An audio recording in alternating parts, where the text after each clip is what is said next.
Pāvilosta ir viena no Latvijas mazajām ostām, kas atrodas Kurzemes jūras piekrastē. Un Pāvilostā ir sastopams viens no Latvijā vislabākajiem un viesmīlīgākajiem jahtklubiem. Pēc veselas nedēļas Pāvilostu sagribējies uz Rīgu.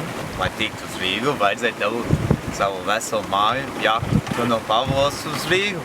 Atbrauc Miks, Gani un pa taisnu no Pāvilostas uz Rīgu. Tas ir gatavs? Jā. Sākumā mums nācās uzpildīt degvielu, ko pa ceļam mums nemazam tik daudz nevajadzēja, kā izrādējās, un gājām ārā jūrā.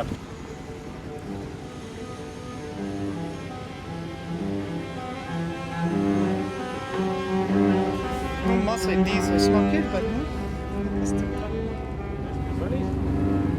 Domāju, ka jā. Jā.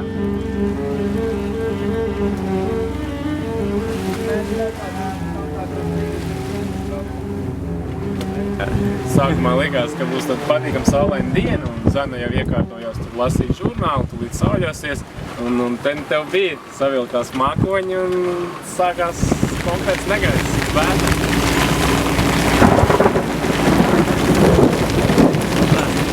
Ļāvies! Nu, tā normāli pērkot negaiss. Ievējamies, vējš paliek stiprāks, lietus līs, vairāk bail īstenībā no zīdēm nekā. Man ir viens šitās stritis, kas man nepatīk, viņš nāk no masas un sauš, gribu īstenībā dabūt viņu nost, es negribu neko tagad aiztiekt. Tad mums vienā brīdī vēl tāda īpatnēja dabas parādība, ka virpuļu viesuļi sakoja, un mēs nesapratām, noķers, nenoķers mūs, bet, viss beidzās veiksmīgi.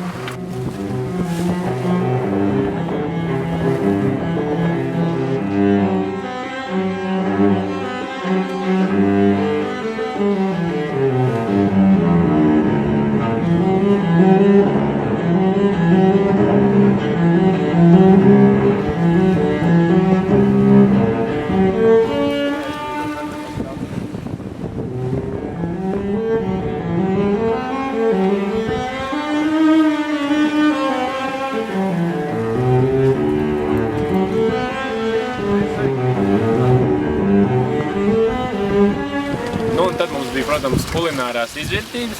Es taisīju tūkas, kas tas bija šķiņķīti ar kartupeļiem, kurus mazliet pārvārīja. Protams, porcijas ielika visiem tādas, ka nevarēja apēst cilvēku. Braucām ar bakštagu, kamēr aizgājām garām Ventspilī. Iebraucām Irbas šaurumā gandrīz līdz vidum, tikai tad mainījām halzi, lai brauktu Irbas šaurumu.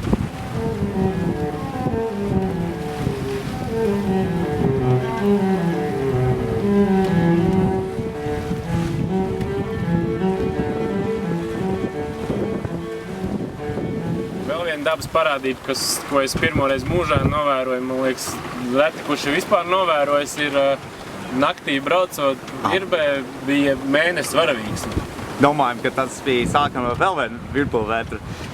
Nē, izrādījās, ka tā ir mēnesis varavīksne, un cik viņa sanāca iebildēt naktī, bet tādu skats nebija redzējis.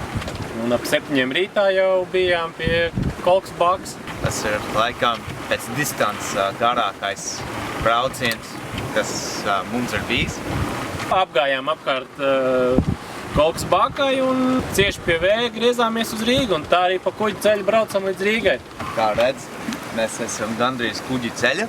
Skatāmies atpakaļ, lai mēs tā netaisam nekādus sūdus.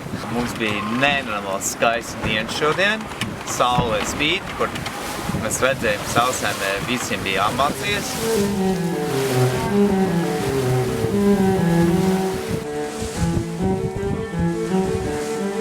Tas nav no masturbācijas. Jā.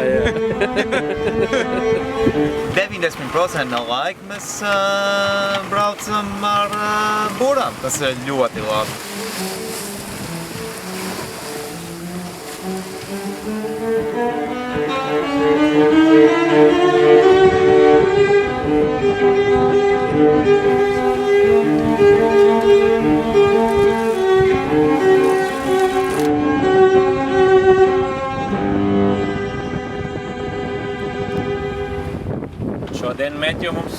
pagatavoju franču omleti, kas vairs nebija, bet bija ļoti garšīgi.